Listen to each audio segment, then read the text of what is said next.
Assalamualaikum warahmatullahi wabarakatuh.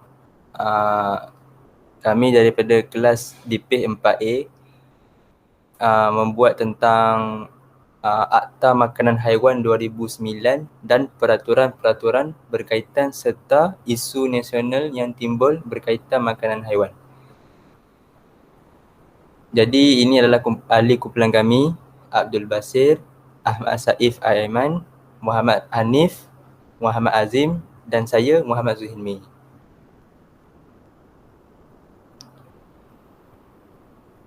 Pengenalan saya yang buat, Muhammad Zuhilmi Muhammad Razak. Suatu akta untuk menubuhkan lembaga makanan haiwan, di mana ianya untuk mengawal selia kualiti makanan haiwan dengan mengawal pengimportan, pembuatan, penjualan dan penggunaan makanan haiwan dan bahan tambahan makanan haiwan untuk memastikan bahawa makanan haiwan memenuhi keperluan nutrien bagi haiwan, tidak memudaratkan haiwan dan tidak tercemar supaya haiwan dan keluaran haiwan selamat untuk dimakan oleh manusia dan selamat untuk kegunaan lain. Bagi perkara lain yang bersampingan dengannya, akta ini dinamakan Akta Makanan Haiwan 2009. Akta ini juga terpakai hanya bagi Semenanjung Malaysia dan wilayah Persekutuan Labuan.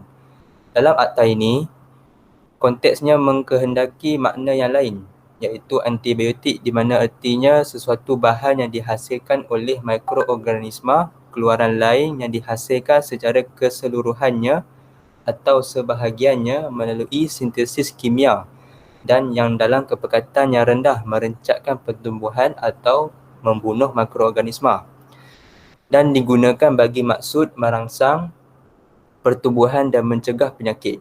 Bahan kimia termasuk antioksidan, bahan awet, ejen pengikat, bahan pewarna, ejen perasa dan ubat bukan antibiotik. Bahan tambahan makanan haiwan artinya apa-apa yang ramuan yang ditambah termasuk mikroorganisma dan enzim yang biasanya tidak digunakan sebagai makanan haiwan dengan sendirinya sama ada ia mempunyai nilai nutrien atau tidak, yang tidak menjejaskan ciri-ciri makanan haiwan atau keluaran haiwan.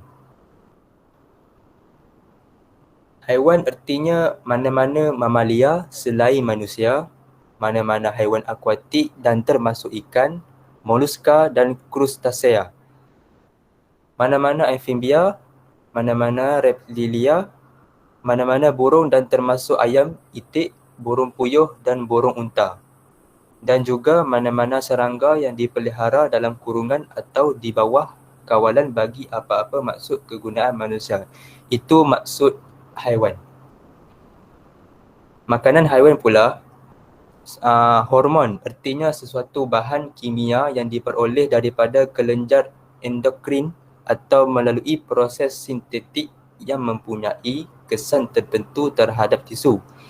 Juru analisis bermaksud seseorang yang berkelayakan yang dilantik oleh menteri di bawah Seksyen 34. Label artinya apa-apa perkara bertulis, bercetak atau grafik yang menerangkan kandungan apa-apa makanan haiwan pada bungkusan atau selainnya pada makanan haiwan itu atau yang disertakan bersama dengan makanan haiwan itu. Lembaga artinya lembaga makanan haiwan yang ditubuhkan di bawah Seksyen 3. Makanan haiwan ialah apa-apa bahan tunggal atau pelbagai sama ada diproses, separuh diproses atau mentah yang bertujuan untuk diberi makan kepada haiwan. Menteri artinya menteri yang dipertanggungan dengan tanggungjawab bagi pertanian dan industri asas tani. Pegawai diberi kuasa artinya seorang pegawai awam yang diberi kuasa oleh menteri di bawah Seksyen 21. Pembuatan berhubung dengan makanan haiwan artinya merumuskan, menyediakan, menyebatikan, mencampurkan, membuat, membungkus, melabel atau mengolah makanan haiwan itu dengan tujuan untuk menjualnya atau untuk kegunaan sendiri, tetapi tidak termasuk penyelidikan atau uji kaji bona fide yang berhubungan dengan makanan haiwan dan apa-apa tindakan yang menjadi sebahagian daripada atau yang bersampingan dengan penyelidikan atau uji kaji itu. Pengangkut artinya apa-apa kenderaan, vessel, kapal, pesawat udara atau apa-apa cara pengangkutan yang lain sama ada melalui udara, laut atau darat. Penjualan termasuk barter atau bekalan di bawah perkiraan perladangan kontrak bersepadu. Sekian daripada saya.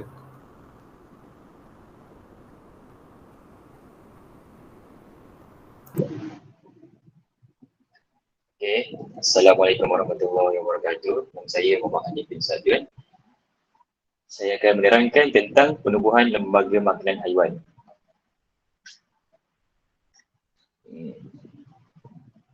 Satu badan yang dikenali sebagai lembaga makanan haiwan hendaklah ditubuhkan dan hendaklah terdiri daripada anggota yang berikut.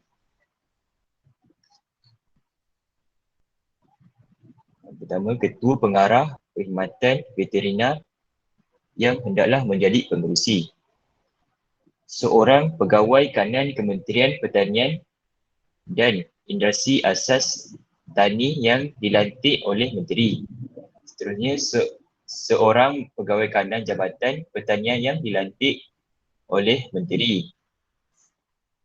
Seorang pegawai kanan Jabatan Perikanan yang dilantik oleh Menteri. Seorang pegawai kanan Jabatan Perkhidmatan Veterina yang dilantik oleh Menteri. Seorang pegawai kanan Lembaga Kemajuan Ikan Malaysia yang dilantik oleh Menteri. Ketua Pengarah Jabatan Perkhidmatan Farmasi Kementerian Kesihatan atau wakilnya. Pengarah Bahagian Keselamatan Kualiti Makanan Kementerian Kesihatan atau wakilnya. Seorang pegawai kanan Institusi Penyelidikan dan Kemajuan Pertanian Malaysia yang dilantik oleh Menteri.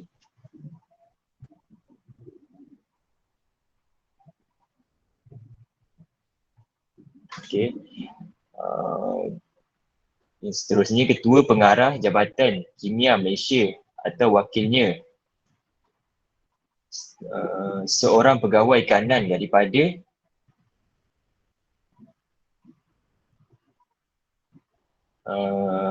slide yang kedua tu. Slide kedua, yang pertama tu, Ketua Pengarah Jabatan Kimia Malaysia atau wakilnya. Seorang pegawai kanan daripada suatu institusi pengajian tinggi yang dilantik oleh Menteri. Ketua Pengarah Jabatan Standard atau wakilnya. Pengarah Jabatan Perkhidmatan Haiwan dan Perusahaan Ternak Sabah yang hendak menjadi anggota ex officio. Yang terakhir, Ketua Penolong Pengarah Veterina Jabatan Pertanian Sarawak yang hendaklah menjadi anggota ex officio. Bagi yang A tu, Menteri hendaklah melantik seorang pegawai kanan Jabatan Perkhidmatan Veterina untuk menjadi setiausaha lembaga. B. Tertakluk kepada apa-apa syarat sebagaimana yang dinyatakan dalam surat. Cara pelantikannya, seorang anggota lembaga yang dilantik oleh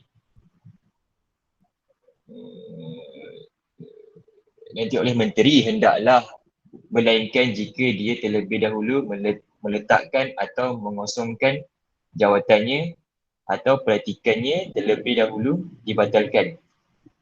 Memegang jawatan selama tempoh tidak melebihi 3 tahun dan anggota itu layak untuk dilantik semula. Seterusnya saya akan terangkan tentang fungsi dan kuasa lembaga. Fungsi lembaga adalah seperti yang berikut. A. Untuk mentadbir, menguatkuasa dan memastikan pelaksanaan yang berkesan akta ini. B. Untuk menasihatkan menteri dalam membuat peraturan-peraturan di bawah akta ini. C. Mengawal selia kualiti dan keselamatan makanan haiwan dan bahan tambahan makanan haiwan. D. Untuk mengawal selia industri makanan haiwan terutamanya dalam pembuatan pengedaran penggunaan dan penginputan makanan haiwan dan bahan tambahan makanan haiwan. E. Untuk melaksanakan program jaminan kualiti dan keselamatan bagi makanan haiwan. Lembaga hendaklah mempunyai kuasa untuk melakukan segala perkara yang sesuai manfaat atau yang semunasabahnya perlu bagi atau berkaitan dengan atau bersampingan dengan pelaksanaan fungsinya tanpa menjejaskan keluasan subseknya. Akta 2. Lembaga hendaklah mempunyai kuasa untuk menjalankan tinjauan dan siasatan berkenaan dengan industri makanan haiwan untuk menghendaki mana-mana orang yang berurusan dengan makanan haiwan atau bahan tambahan makanan haiwan untuk mengemukakan laporan untuk mengawal sedia penginputan makanan haiwan dan bahan tambahan makanan haiwan untuk mencegah apa-apa tindakan fraud berkaitan dengan pembuatan, pembekalan dan penjualan makanan haiwan dan bahan tambahan makanan haiwan. Itu sahaja daripada saya. Sekian, terima kasih.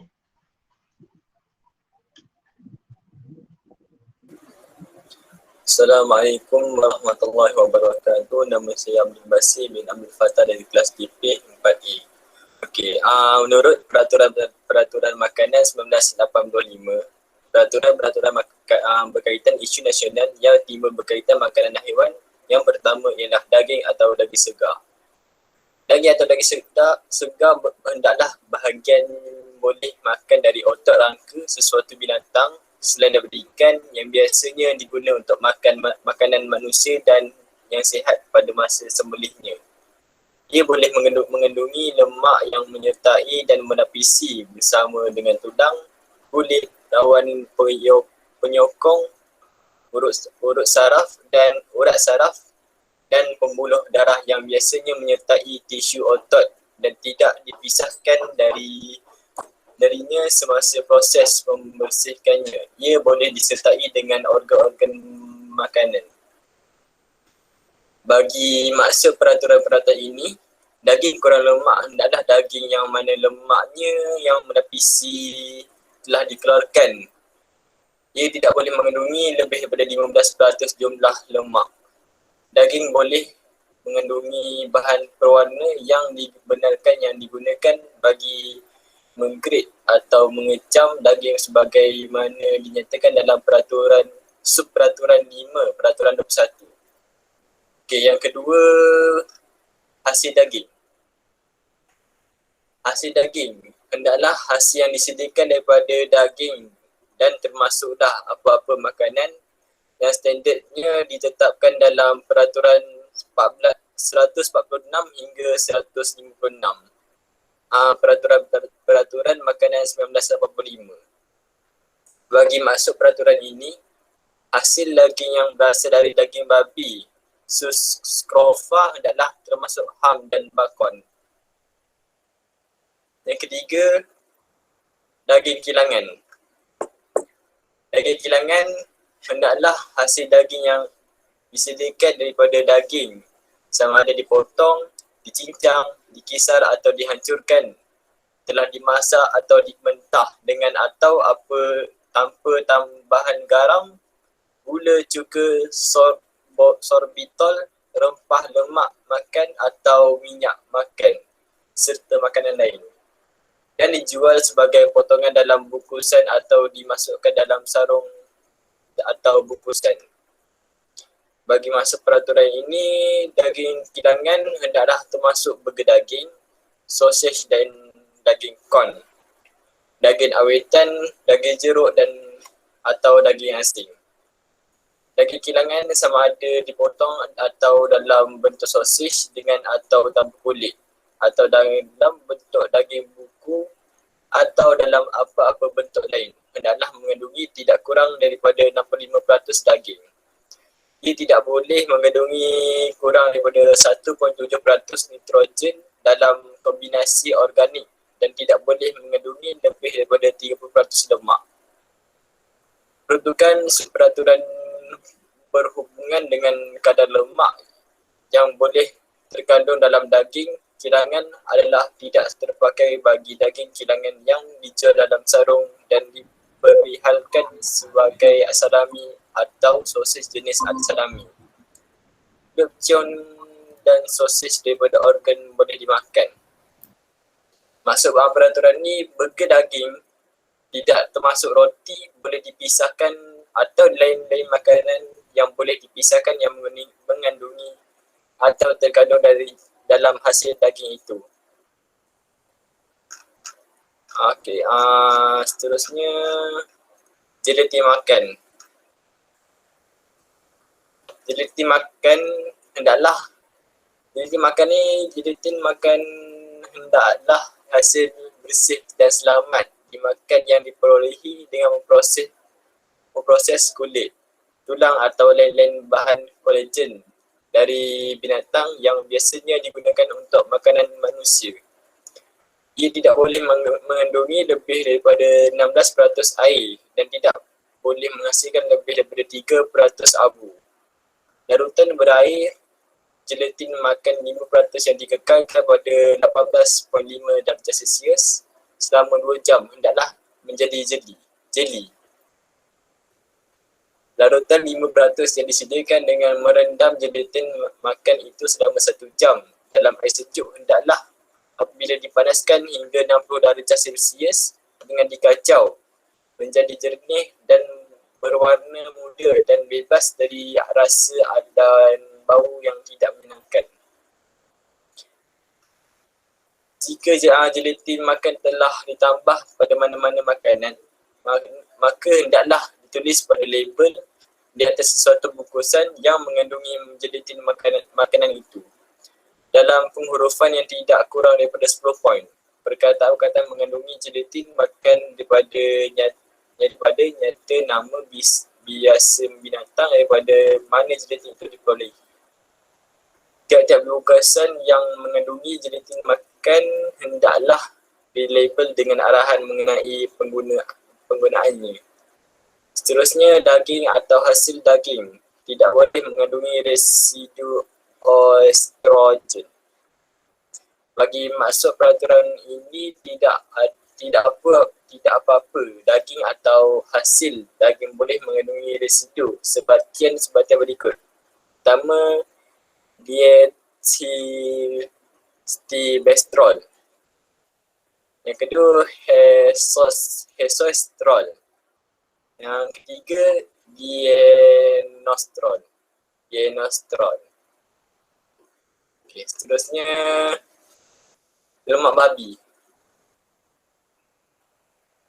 Lemak babi hendaklah lemak makan yang diperolehi daripada tisu lemak yang baik, bersih dan segar dari babi yang sihat pada masa sembelihan dan sesuai untuk makanan manusia. Lemak babi hendaklah mempunyai graviti spesifik iaitu 40 darjah Celsius atau air pada 20 darjah Celsius daripada 0.896 hingga 0.903. Setiap gram nilai iodin daripada 45 hingga 70 dan nilai asid yang tidak lebih daripada 1.3 mg kalium hidroksida setiap gram dan tidak boleh mengandungi lebih daripada 10 kg jirim dan saponifikasi. Yang terakhir bagi peraturan ini iaitu berbola ikan atau kek ikan. Berbola ikan atau kek ikan hendaklah hasil ikan yang disediakan dari campuran ikan dengan kanji, dengan atau tanpa perencah serta sayuran, dan campuran itu dibentuk menjadi berbola atau kek. Tiap-tiap berbola atau kek hendaklah mengandungi tidak kurang daripada 50% ikan. Berbola ikan atau kek ikan boleh mengandungi pengawet yang dibenarkan, penambah perisa yang dibenarkan dan kondisioner makanan yang dibenarkan termasuk transglutaminase. Next.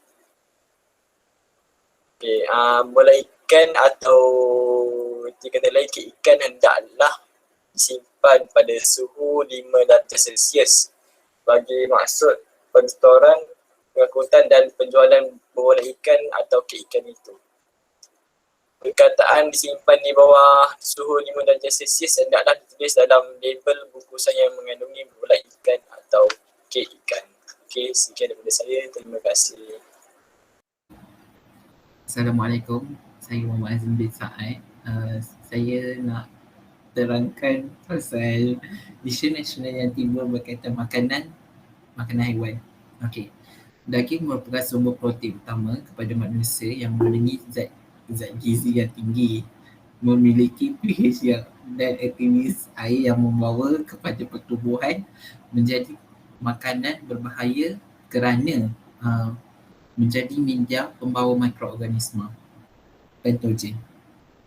Untuk memastikan daging tahan lama, pelbagai kaedah cuba dibangunkan serta peningkatan penghasilan daging yang diproses seperti sausage dan daging burger dengan menggunakan teknologi makanan yang berkembang dengan pesat. Namun, kaedah-kaedah yang digunakan dalam memastikan ketahanan daging telah memberi keraguan kepada status halal haram daging serta memberi kesan buruk kepada pengguna disebabkan timbulnya beberapa siri penipuan di kalangan peniaga dan pengeluar dalam mengawal keuntungan. Antara isu-isu yang berkaitan dengan produk daging, antaranya daging berformalin. Okey, daging berformalin ni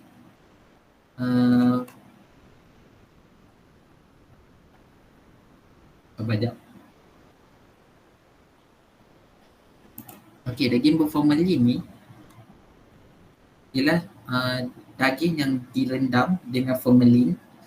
Formalin adalah sejenis bahan kimia yang digunakan untuk mengambil jenazah atau bangkai haiwan. Kebanyakan daging berformalin ini dijual oleh penjual daging ayam bagi memberi ketahanan kepada ayam tersebut dari membusuk walaupun diletakkan 2 hari pada suhu bilik serta tidak dihinggapi lalat. Okey, seterusnya daging bangkai.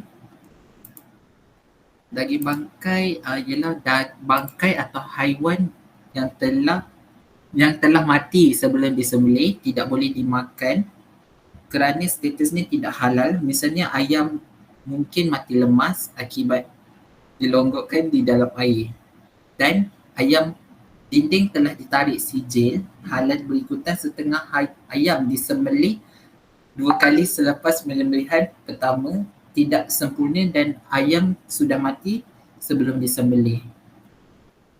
Okey, seterusnya daging haiwan al-jajalah. Okey, mengikut harian Metro pada 7 Januari 2006 telah meredakan isu patin babi rebus, iaitu terdapat beberapa pengusaha ikan air tawar terutamanya ikan patin di Perak menggunakan usus dan organ dalam kinzir yang direbus sebagai makanan untuk ternakan ikan mereka. Menurut laporan tersebut, usus kinzir yang direbus seterusnya dicampur dengan jagung untuk membolehkan ikan membesar dengan cepat sebelum dijual di pasaran tempatan dan luar negara. Okey, pada 18 Januari 2006 juga, berita harian telah melaporkan mengenai ikan tilapia yang diberi sisa buangan berasaskan kinzir. Laporan tersebut adalah berdasarkan operasi yang dijalankan oleh Jabatan Agama Islam Perak di kolam ternakan ikan di Tronoh, Papan dan Batu Gajah. Peternak mendakwa tindakan memberi makan ikan ternakan dengan sisa buangan kinzir dikatakan dapat mempercepatkan pembesaran ikan dan dapat dipasarkan dalam tempoh 3 bulan berbanding setahun jika tidak diberi makanan berkenaan. Pada bulan Mei 2009 pula, berita harian bertarikh timbul isu ikan keli diberi makan najis kinzir dan kotoran lain. Pada 2010, berita harian bertarikh 11 April 2010 melaporkan bahawa terdapat dakwaan pengusaha ikan keli di Taman Agrotek Bestari Jaya, Kuala Selangor yang menyatakan pengusaha ikan keli bukan Melayu memberi makan perut, bahan buangan, bangkai dan organ dalaman khinzir. Isu di luar negara pada 2003, Kerajaan Arab Saudi telah menyekat penginputan kambing biru-biru hidup dari Australia kerana didakwa diberi makan najis. Begitu juga Kerajaan Emirat Arab Bersatu UAE telah menghalang kemasukan kambing biri dari negara tersebut pada tahun 2006 sebab didakwa haiwan tersebut makan najis dalam perjalanan ke negara United Arab Emirates melalui kapal di Pakistan. Mahkamah Agung Pakistan juga telah menyekat penginputan makanan ayam yang mengandungi unsur babi. Okey, seterusnya daging bercampur. Di dalam berita Kosmo melaporkan sebuah kilang di kepala batas Pulau Pinang yang mengeluarkan makanan berasaskan bobolat ikan sejak 5 tahun lalu. Dikesan mencampurkan daging dan perut babi bersama isi ikan dan tepung untuk membuat bobolat ikan. Malah kumpulan wartawan yang menyertai sebuan ke kilang itu bersama 20 pegawai penguat kuasa Jabatan Kesihatan Negeri Pulau Pinang JKSPP turut terkejut apabila melihat sebuah periuk besar berisi minyak masak yang dipercayai digunakan berulang kali untuk menghasilkan produk makanan di situ.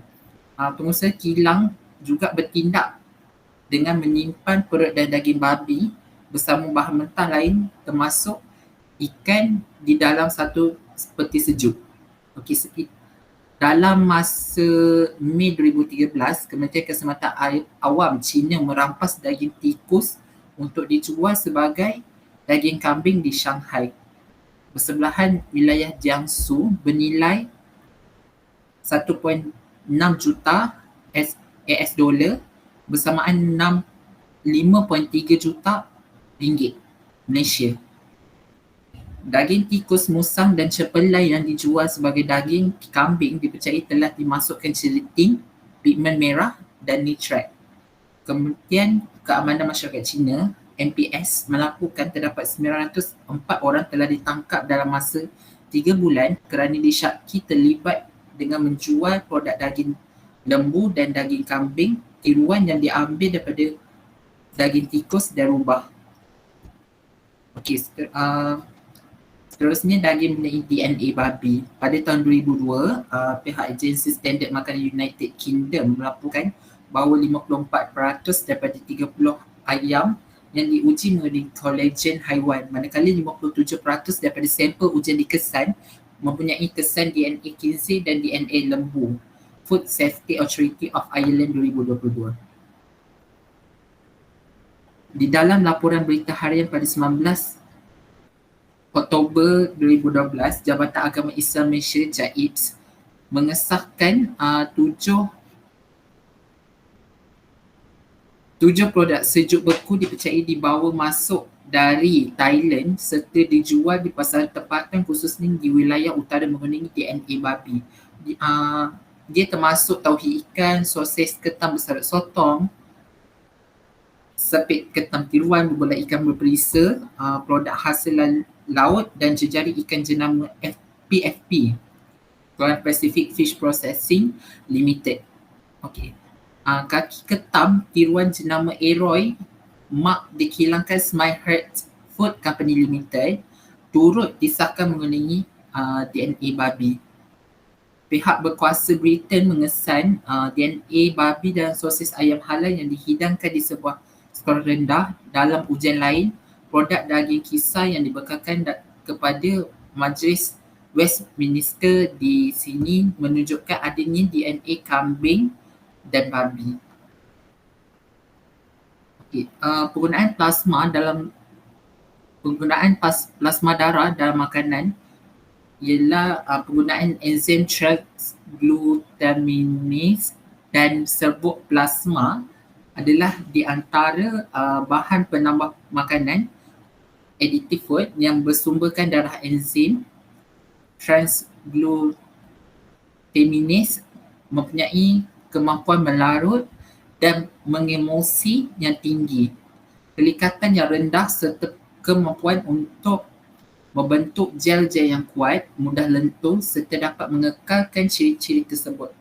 Okey, dia digunakan untuk menambah tekstur dalam produk makanan yang diproses seperti daging dan ikan. Penggunaan plasma darah dalam makanan seperti produk surimi yang terdiri daripada berbola ikan dan berbola ketam.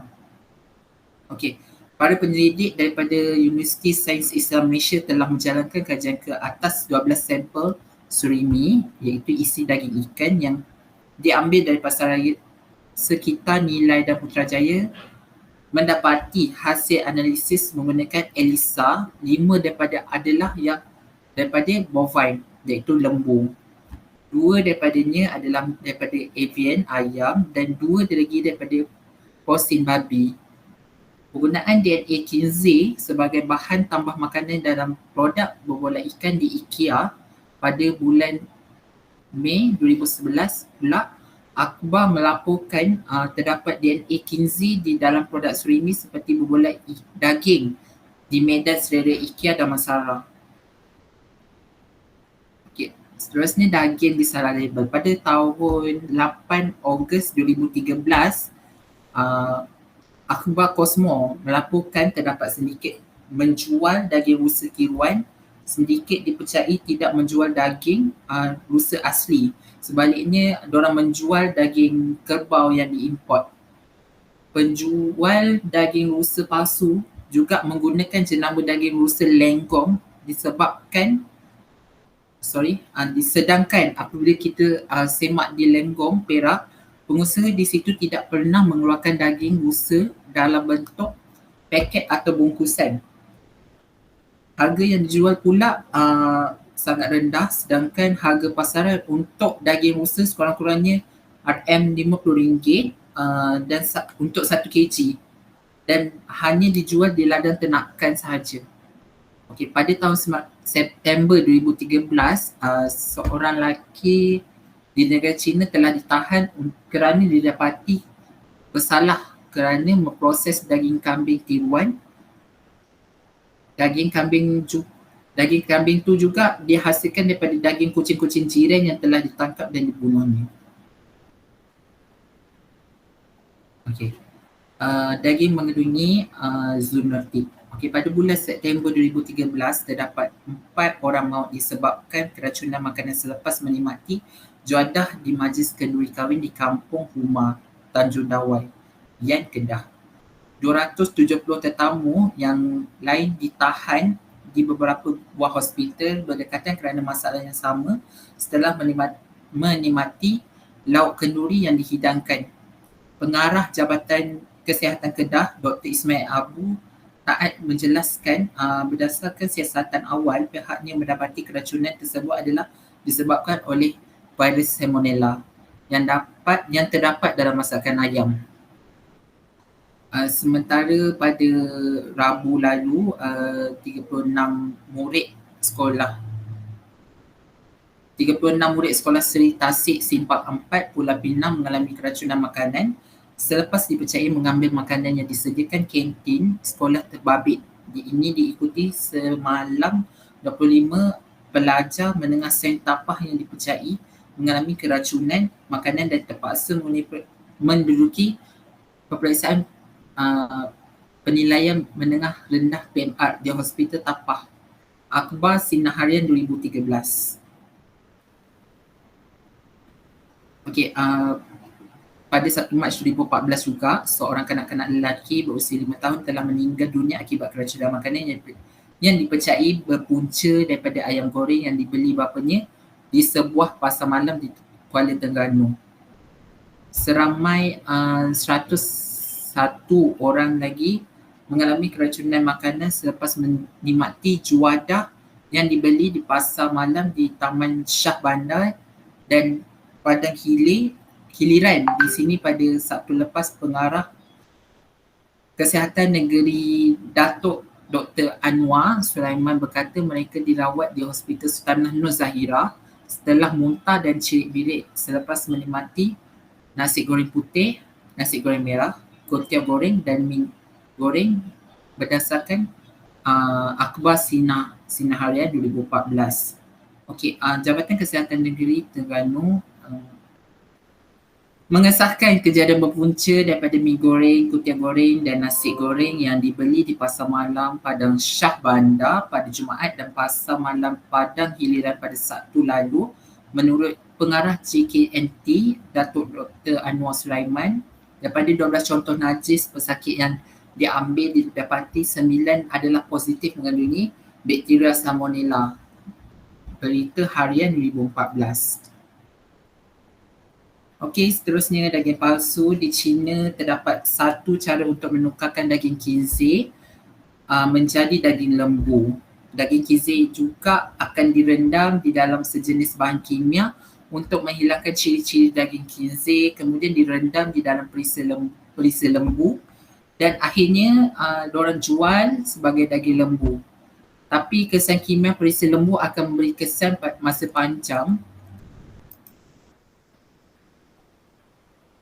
panjang iaitu boleh mengakibatkan keracunan, kecacatan dan kanser. Daging makmal pada 7 Ogos 2013, saintis dari London menghasilkan daging burger dalam makmal yang diberi nama Frankenburger.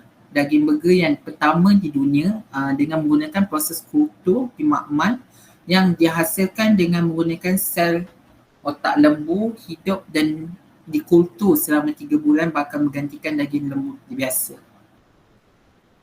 Okey, lepas tu daging binatang buas.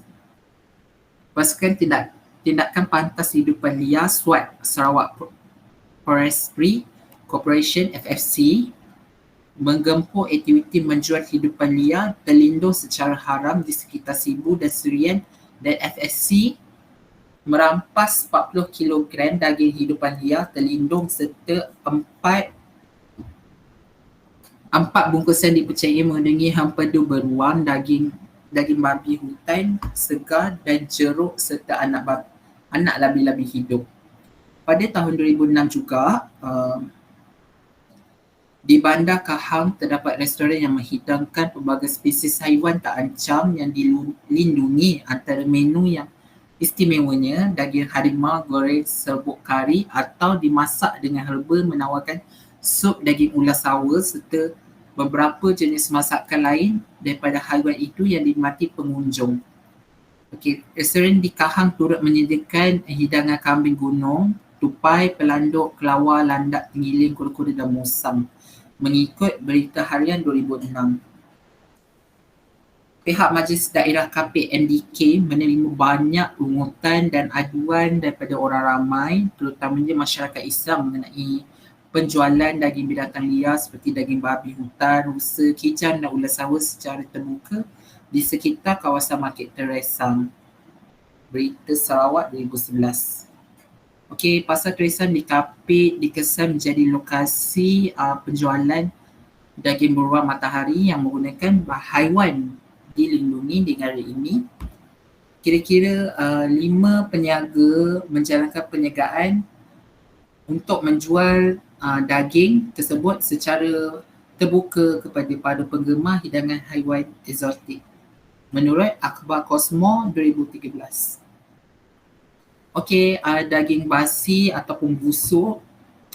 Okey, peniaga yang menjual daging busuk atau hampir busuk yang hanya boleh dimakan pada hari tersebut sahaja atau boleh makan daging akibat sudah busuk. Antara penyebabnya adalah cara penyematan yang tidak baik atau daging tersebut telah dipotong beberapa hari sebelum dijual. Daging sampah. Okey, yang ni yang terakhir rasanya. Daging sampah. Daging adalah daging yang dikutip dari tempat pembuangan sampah atau daging yang tidak boleh digunakan dan kemudian akan dicuci dan diletakkan zat pewarna serta formalin agar kelihatan seperti daging segar. Setengah daging ini akan diolah untuk dijadikan bakso ataupun rendang. Berdasarkan isu-isu halal dalam produk daging ini, penulis dapat simpulkan bahawa ada antara faktor penyebab timbulnya isu ini adalah disebabkan sikap tidak amanah serta tamak dalam mengarutkan keuntungan sehingga mengabaikan keselamatan pengguna. Oleh itu, satu garis panduan Islam berkaitan daging diperlukan bagi menyelesaikan isu yang berbangkit. Terima kasih pada saya. Itu saja.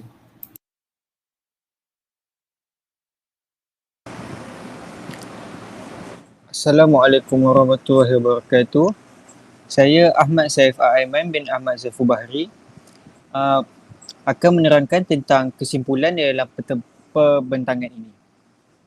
Kesimpulan yang dapat dibuat daripada tajuk yang telah diberikan ialah produk daging sama ada diproses atau tidak berhadapan dengan cabaran seperti isu pemalsuan terancang dan penipuan yang dicip. Seperti mana yang kita tahu, di dalam Malaysia ni memang terdapat banyak masalah ataupun banyak cubaan penipuan iaitu tentang daging-daging ini. Dengan bantuan teknologi autentikasi halal yang berkesan, unsur-unsur negatif dan berbahaya ini dapat dikenal pasti dengan mudah dan keselamatan makanan dapat dijamin. Jadi dengan adanya teknologi yang semakin canggih pada masa kini, masalah-masalah seperti penipuan dan sebagainya akan dapat kita elakkan dengan adanya pemeriksaan yang betul. Dengan ini, ia dapat membantu para ulama dalam menentukan hukum bagi sesuatu isu halal, haram berkaitan makanan yang begitu kompleks dengan tepat. Kita sebagai masyarakat juga perlulah sentiasa peka dengan segala jenis isu semasa termasuklah tentang isu makanan haiwan yang ada dalam Malaysia ini.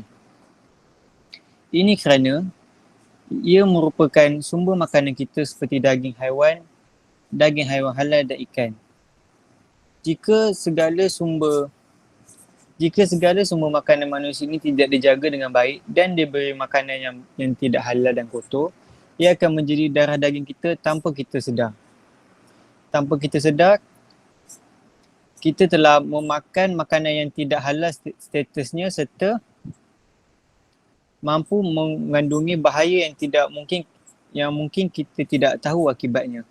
Jadi sebagai manusia dan juga sebagai masyarakat Islam juga, kita mestilah sentiasa mengambil berat tentang perkara ini. Kerana apa? Kerana ia juga ditekankan dalam hukum Islam, iaitu kita mestilah memakan makanan yang halal. Jadi kita hendaklah memberikan perhatian terhadap isu ini dan tidak mengambil remeh kerana beranggapan bahawa ia hanyalah makanan haiwan dan bukannya makanan untuk manusia. Kerana apa? Kerana daging yang dimakan itu akan masuk menjadi darah daging kita. Jadi kita mestilah sentiasa mengambil berat dan juga memantau segala makanan yang dimakan oleh kita. Jadi itu sahaja daripada saya. Sekian, terima kasih.